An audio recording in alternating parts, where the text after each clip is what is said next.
Send the light, the blessed gospel light.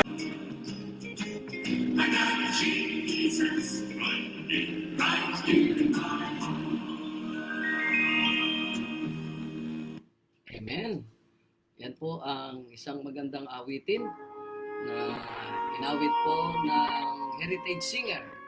I got Jesus in my heart. Kapag tayo nasa atin ng ating Panginoon, mga kapatid, ano ho? Hindi lamang nasa ating lahat. Tayo ay masaya, may kapayapaan tayo, may katiyakan tayo, may pag-asa tayo, at mayaman tayo, mga kapatid. Ano? Kaya be sure na ang Panginoon ay patuloy na manahan sa ating pong mga buhay, sa ating mga puso. God never fails us, even once. We can fully trust Him without getting worried about our everyday life. God knows exactly where to place us and what we need. Pray for His leading. His plans are always the best. Let us make ourselves ready to follow Him wherever He wants us to go. Opo, mga kapatid, ang Diyos ay hindi po niya tayo bibiguin. Yan.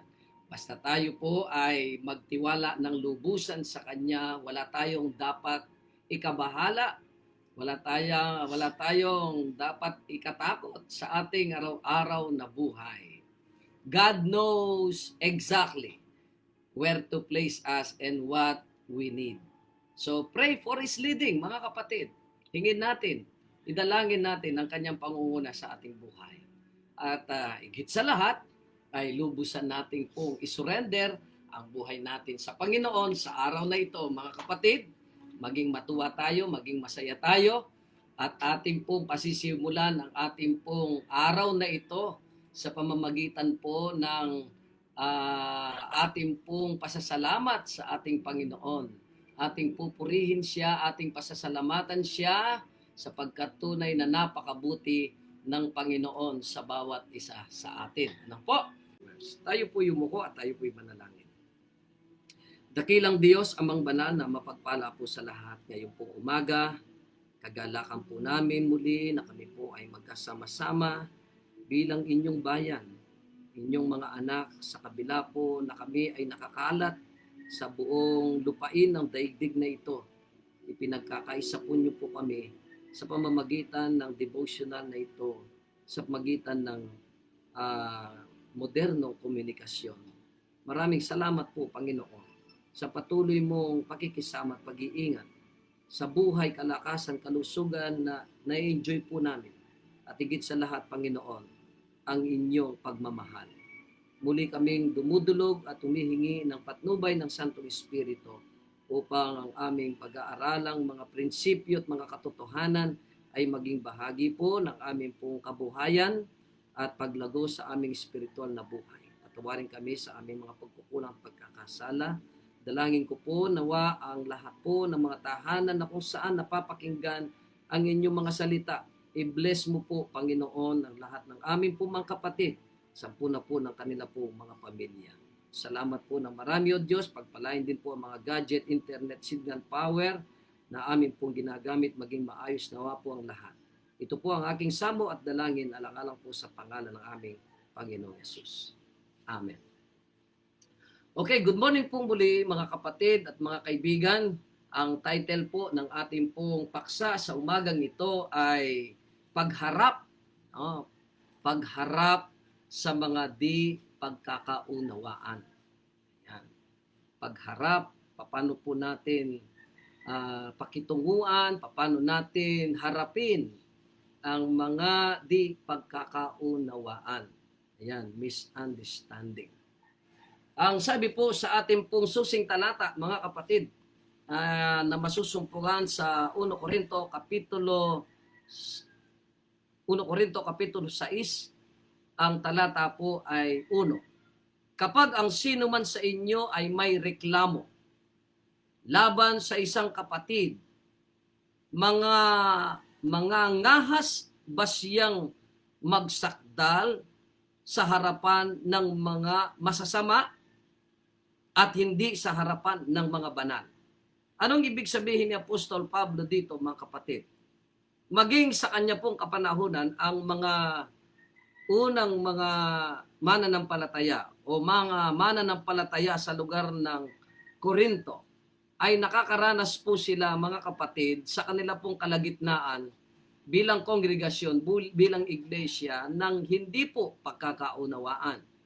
No? Natural lamang po 'yon, mga kapatid, sapagkat kahit iisa po ang ating pananampalataya, iisang Panginoon, iisang Espiritu, iisang pag-asa, iisang mithiin natin, iba-iba ang ating pong mga personalidad, iba-iba ang ating pong mga pananaw, iba-iba ang ating pong mga personal perspective. Kaya ito pong mga differences na ito sa atin ay ito po ay nagbubunga pagkaminsan ng hindi po pagkakaunawaan. At lalong-lalo na kapag iba-iba po yung ating pong mga upbringing, iba-iba yung ating pong mga kultura. Alam niyo po, mga kapatid, ito yung isa sa barrier. Ito po ay isa sa nagiging problema sa mga mananampalataya, maging sa mananampalatayang Adventista, yung mga kultura, cultural barriers. Ano po? Subalit, ang sabi po at ang pamanhik, no, yung pong nagkamali at yung pong mga kapatid na ginawan po ng hindi po maganda ay ang sabi dito ay mangangahas ba siyang magsakdal sa harapan po ng masasama. Anong ibig sabihin dito ni Apostol Pablo? Kapag mayroon pong hindi pagkakaunawaan sa pagitan ng mga magkakapatid sa pananampalataya, lalo-lalo na, ay wag po sana nating dalhin, mga kapatid, hanggat maaari ay wag nating dalhin sa usapang legal. Pero hindi po natin maiiwasan yan, mga kapatid. Ano? Ang ibig sabihin ni Apostol Pablo ay pwede naman pong ayusin sa loob ng iglesia. Ang iglesia po, mga kapatid, ay mayroon pong kapangyarihan, mayroon pong kakayahan na mag-ayos ng mga sigalot, ng mga suliranin at mga problema sa pagitan ng mga kapatid na hindi po nagkakaunawaan. No? Sana ay ayusin muna. Kaya lang, sa punto na pagkaminsan kasi ay mga manggagawa pa, no? Yun po ang nakakalungkot. Pareho tayo pagkatapos ang mamamagitan sa atin ay iba. Di ba? Ay nakakalungkot po 'yun kapag nalaman pareho kayong Sabatista o nagkakaroon kayo ng usapang legal at ang nag-aayos sa inyo ay hindi ka pananampalataya, ay mga kapatid, yan po ay nababati ang ating iglesia, ang ating pong pananampalataya. Yan ang ibig sabihin ni Apostol Pablo dito. Hanggat maaari ay ayusin. Now, misunderstanding, mga kapatid. Misunderstanding, yung pong hindi pagkakaunawaan, ito po, it ruins relationship. It's either or whether it's in marriage. Pag hindi nagkakaunawaan yung mag-asawa, ay nagkakaroon ng divorce.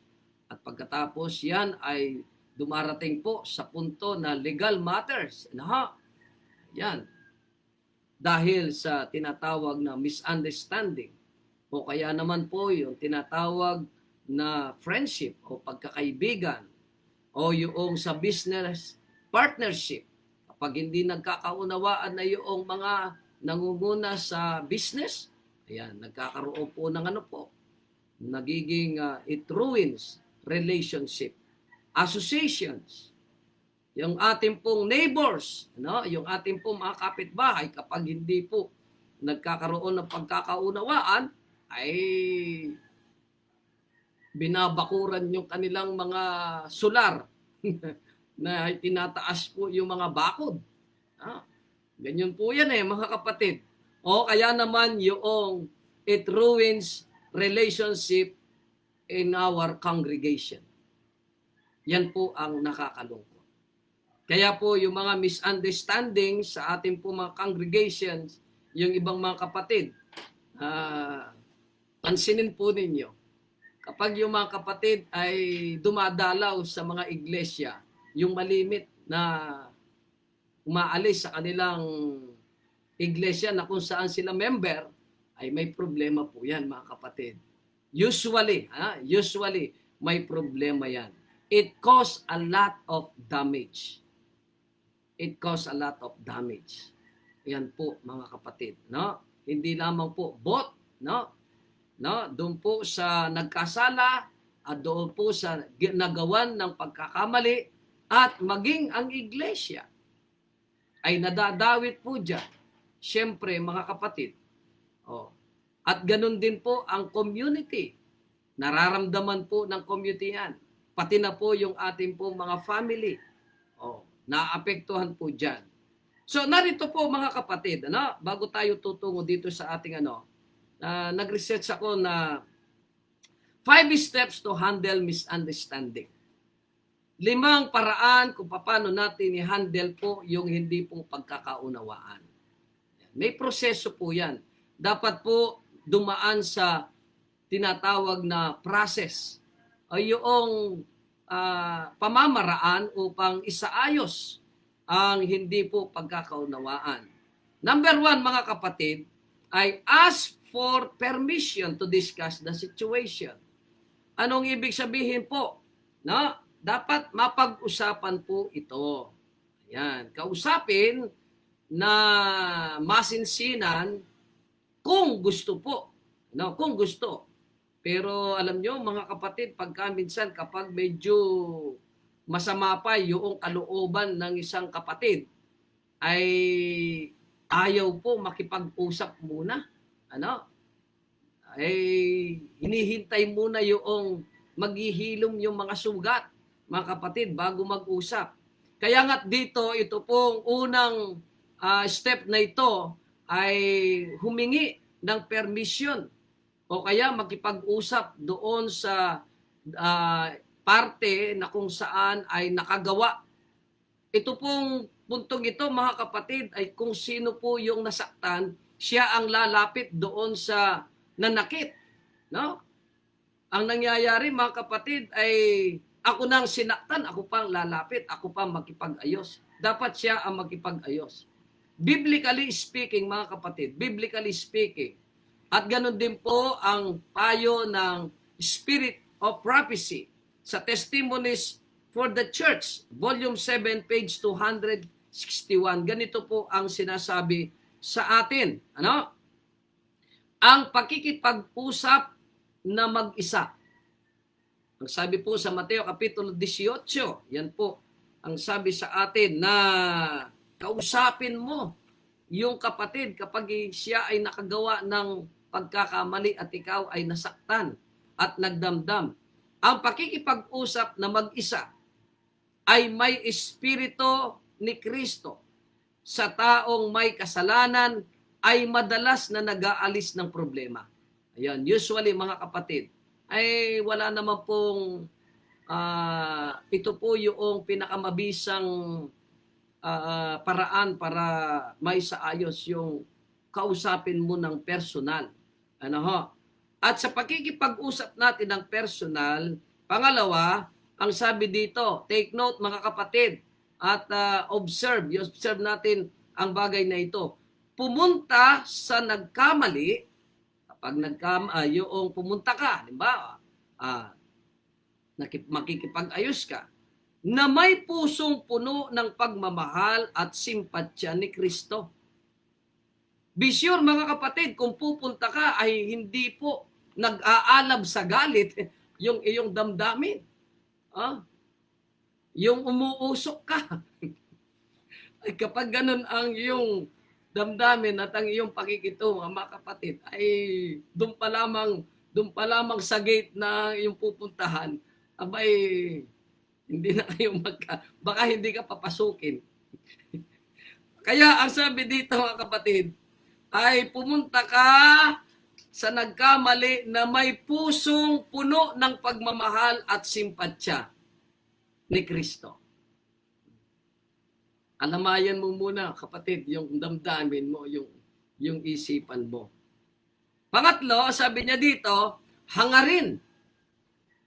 Hangarin, ayusin ang bagay na ito.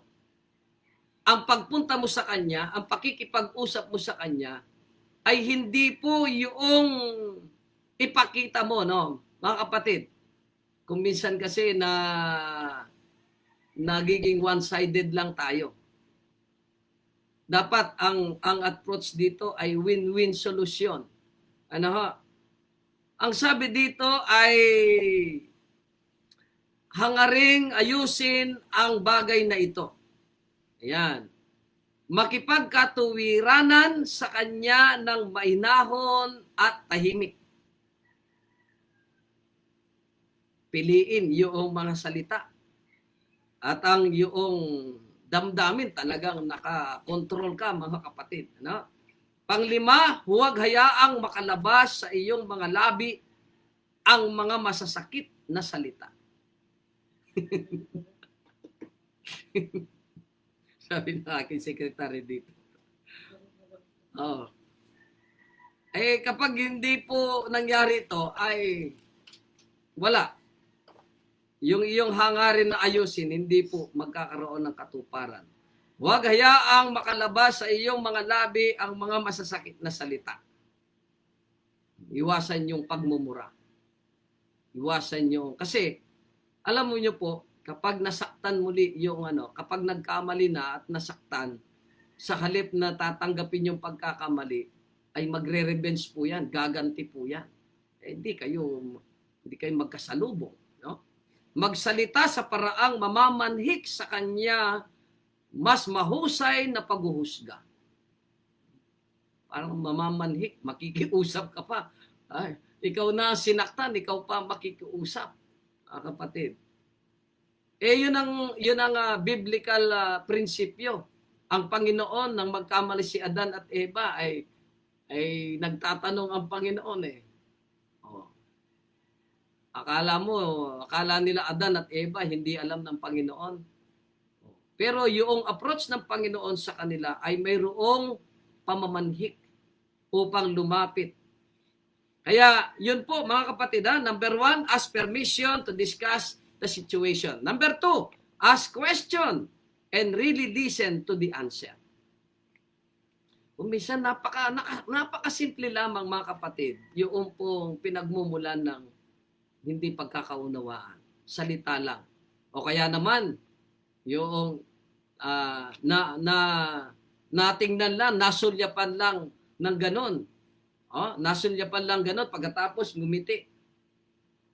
Hindi naman po, napalingon lang yung kapatid at napangiti. Kasi iba yung kanilang, kung mayroon siyang kausap na iba at napatingin at napangiti, ay akala noong nakakita ay siya na ang pinariringgan, siya na ang pinagtatawanan.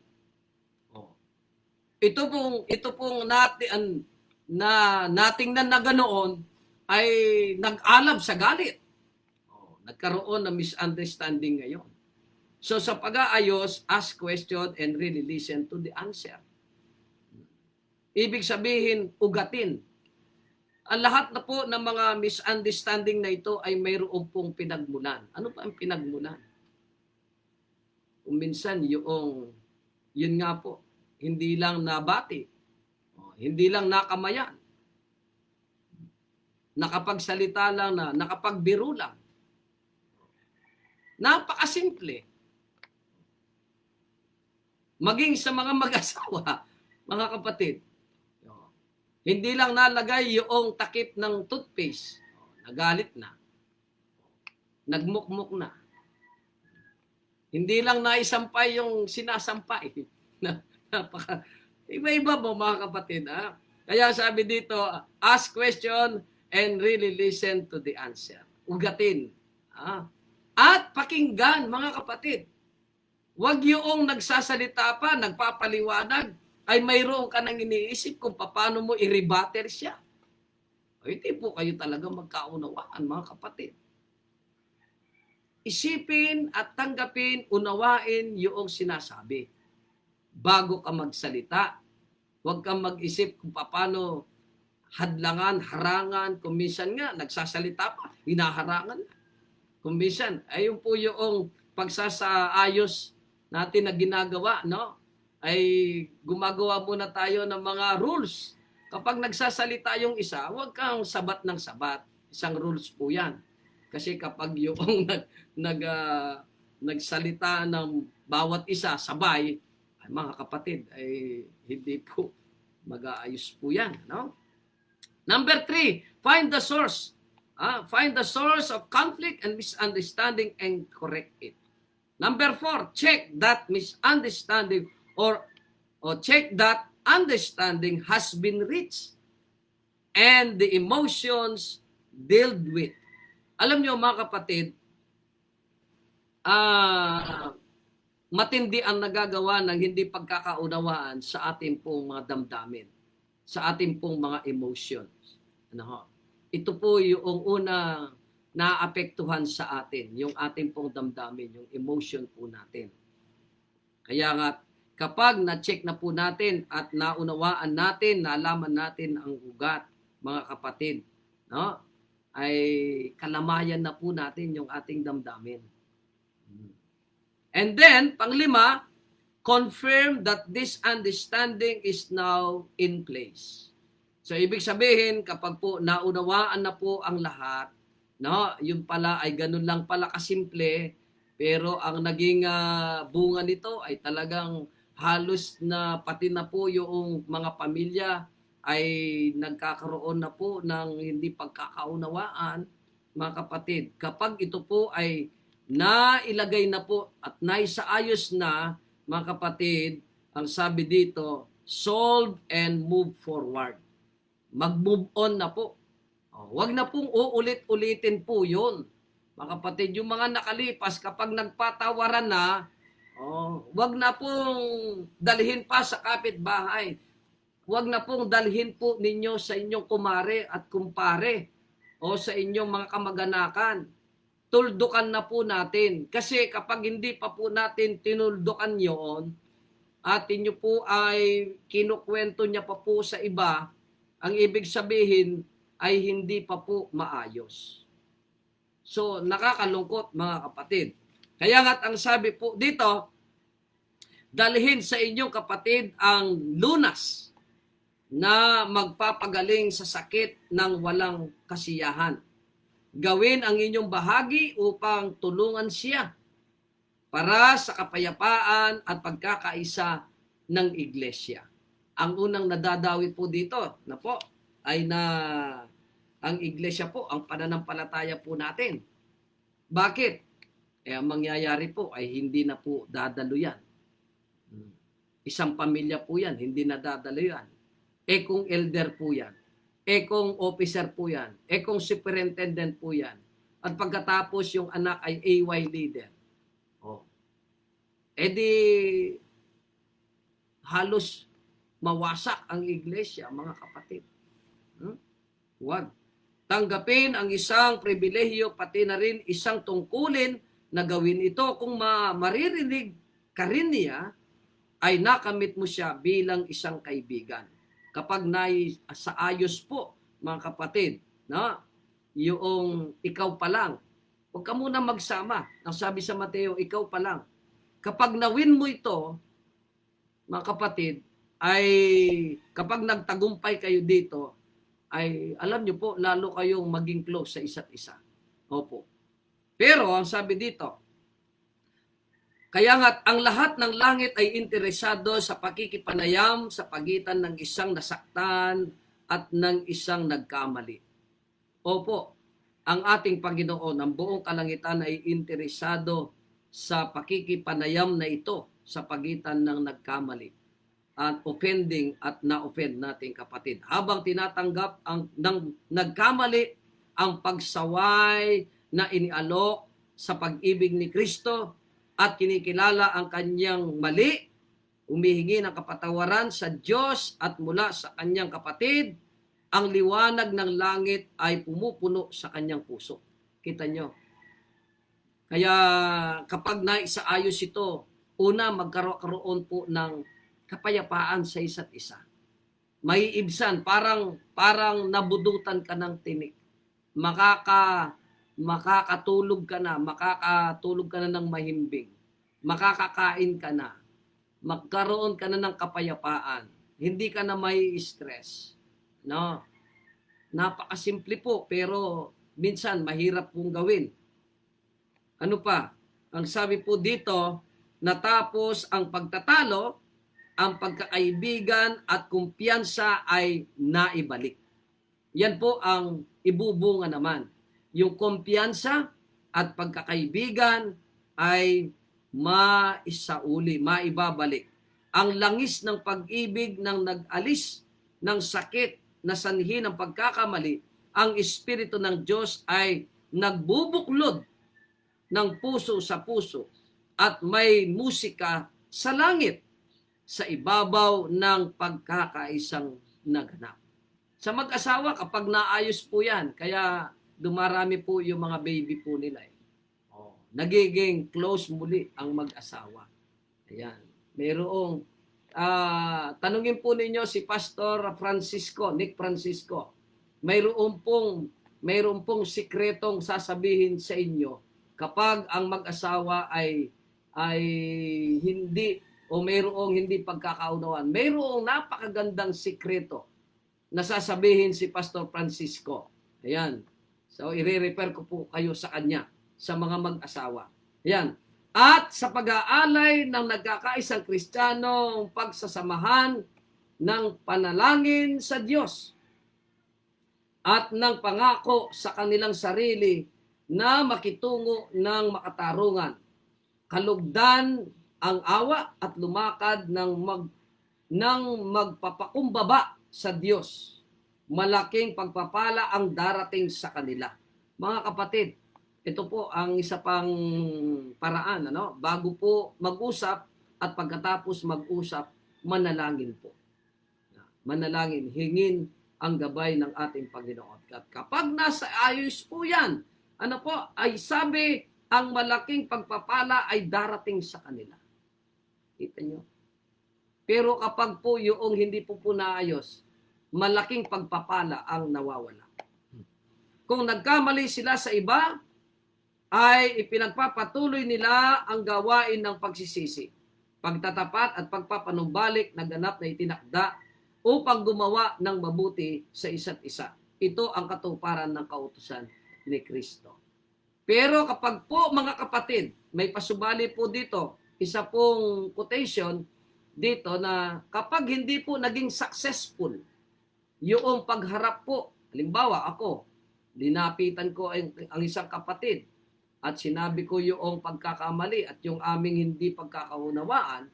At kapag hindi po kami nakapag-ayos, hindi po tumitigil tayo dito. Ito po ang sabi sa atin. Yan ay biblical approach din po. Ngunit kung hindi siya makinig, ay magsama ka pa ng isa o dalawa upang sa bibig ng dalawa o tatlong saksi ay mapagtibay ang bawat salita. Yan po ay sa Mateo Kapitulo 18, talatang 16. Isama mo ang mga espiritual na pag-iisip at makipag-usap ang isang nagkamali patungkol sa mali. Maari siyang sumuko sa nagkakaisang pamamanhik ng kanyang mga kapatid habang nakikita niya ang kanilang kasunduan sa bagay na ito. Maaring maliwanagan ang kanyang isipan. Maaring mawin po ninyo. Pero kapag hindi pa po, halimbawa, nagsama ka na, hindi pa rin naayos. Hindi pa rin po tumatagal doon, ay natatapos doon. Ang gagawin ay dadalhin po ngayon sa iglesia. Sa iglesia, mga kapatid, ay doon na po pag-uusapan. At kung yung talagang napatunayan na nagkamali at ayaw tanggapin, ayaw magsisi, kumbaga ay talagang masyadong resistansya at matigas siya, nagkamali na, mga kapatid, nandun po yung tinatawag na disiplina. Pagdidisiplina. Pero hanggat maaari mga kapatid, ay inaayos po ang lahat po ng hindi pagkakaunawaang ito sa loob ng iglesia upang ang imahe ng iglesia sa ating pong komunidad ay magiging matamis, magiging maganda, magiging ehemplo, mga kapatid, ang ating pong iglesia. Alam niyo po, kapag ang iglesia, kapag ang mga kapatid ay nagkakaisa, kahit hindi po tayo mangaral, napakadali. Ang mga kapatid, ang mga tao ay tatanggap sa Panginoon. Pero kahit gaano kaganda ang ating kapilya, kahit gaano kaganda ang ating iglesia, kung ang mga kapatid ay hindi nagkakasundo-sundo, mga kapatid, napakahirap na ipaniwala sa kanila na nasa atin ang katotohanan. So ang sabi po ni Mama Zara Kuzan, reconciliation heals the soul. Ang pagkakasundo ay ginagamot o nagagamot ang kaluluwa. The joy of rebuilding broken relationship and hearts, if it's healthy for your growth, forgive and love. Opo mga kapatid, ipairal po natin ito, yung pong pagpapatawad, yung pong pagmamahal. Kung gusto po nating makaranas ng ating pong puso ay maging healthy, maging malusog, no? At lalago tayo, ay ipairal po natin sa ating pong buhay. Reconciliations, love, forgiveness, at rebuilding the broken relationship. The first to apologize is the bravest. Maganda ito, mga kapatid. Ang una raw pong humihingi ng sorry o humihingi ng kapatawaran, lalong-lalo na halimbawa kung hindi ka nagkamali, ikaw pa ang hihingi ng kapatawaran. Maghihingi ng sorry, ikaw pa ang mag-i-initiate. Mga kapatid, ikaw daw po ang pinaka matapang. The first to forgive is the strongest. Ang una nang magbigay ng patawad ang siyang pinakamalakas. And the first to forget is the happiest. Kita nyo? Kapag sino po ang unang mag-apologize, siya ang pinakamatapang. Ang una na magbigay ng patawad, siya ang pinakamalakas. At kung sino ang unang makalimot, siya ang pinakamasaya. Pagpalain po tayo ng Panginoon, mga kapatid. Napakaganda po ng ating pong devotional ngayon. Ito po ay applicable hindi lamang sa ating mga iglesia, maging sa mga mag-asawa, maging sa ating mga tahanan, maging sa ating pong mga magkakaibigan, maging sa ating pong community, sa ating pong mga kapitbahay. Kung minsan ay daspan lamang pinag-aawayan natin. Kung minsan dahon lang ng punong kahoy na nalipat na pinag-aawayan, mga kapatid. Napakasimple. Pero itong mga bagay na ito ay naisasaayos sa pamamagitan, una, yung pag-ibig ni Kristo sa bawat isa sa atin. At matutong magpatawad, matutong tumanggap sa pagkakamali. Purihin ang Diyos, mga kapatid, at pagpalain po tayo sa umagang ito. Tayo po ngayon ay dadako na sa ating pong pananalangin. Marami po tayong mga prayer request dito, mga kapatid. Kaya nga't akin po kayong inaanyayahan na samahan po ninyo ako na tayo po ay magtalaga ng ating pong mga sarili, ng ating pong mga buhay sa ating Panginoon.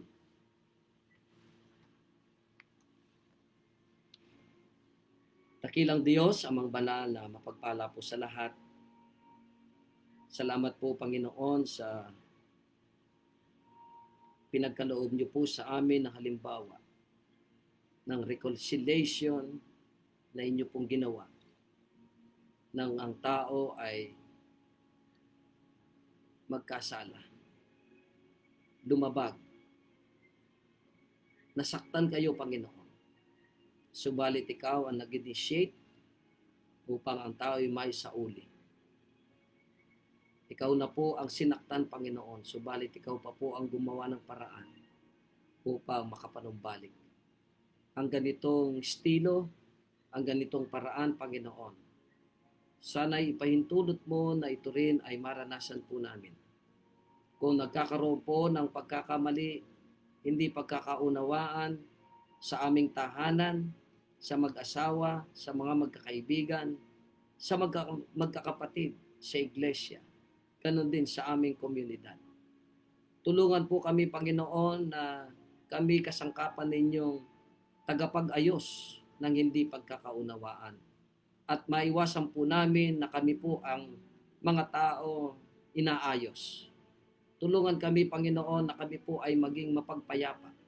Hindi po kami ang pinapayapa.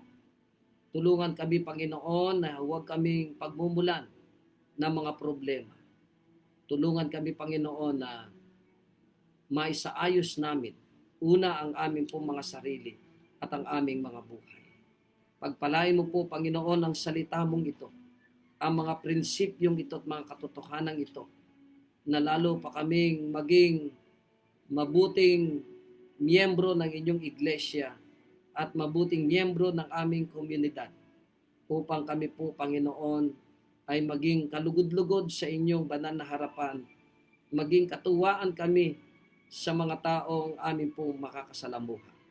Kaya nga sa oras na ito, Panginoon, pagpalain mo po ang salita mong ito na amin pong napag-aralan sa amin pong mga puso at may apply namin sa aming araw-araw na buhay.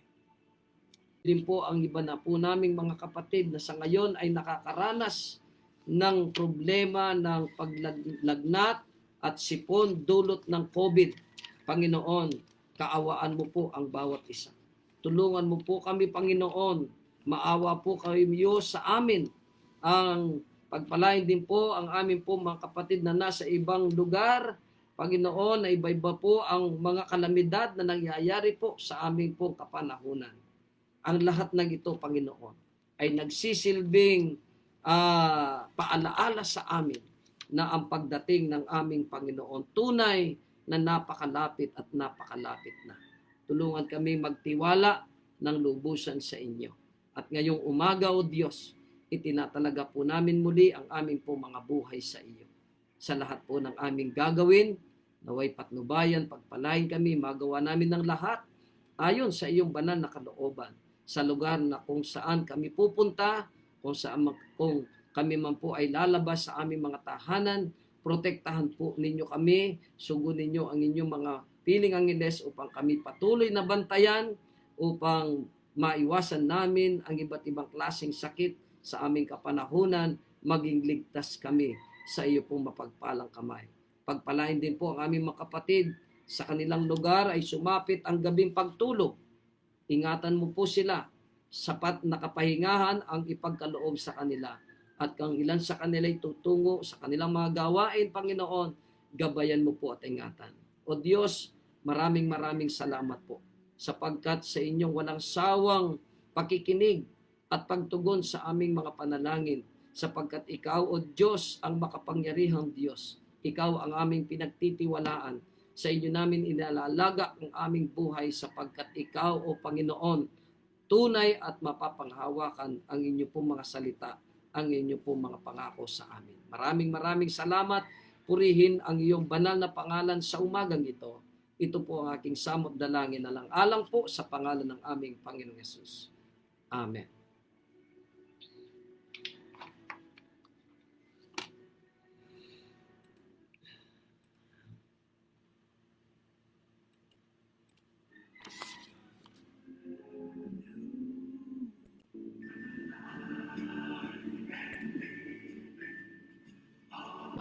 Maraming salamat po mga kapatid sa inyo pong patuloy na pagsubaybay sa ating pong devotional, at naway ingatan po tayo ng ating Panginoon. Mag-ingat din po tayo, no? At ma-enjoy natin ang bawat sandali taglay natin ng mabuting kalusugan, dulot ng pagmamahal ng ating Panginoon sa atin. Ito po ang inyong lingkod, Pastor Enrico Meneses, at ang ating pumahal na sekretary dito, Sister Geraldine Miranda Meneses. Nagsasabi po sa ating lahat, mga kapatid, God is good all the time.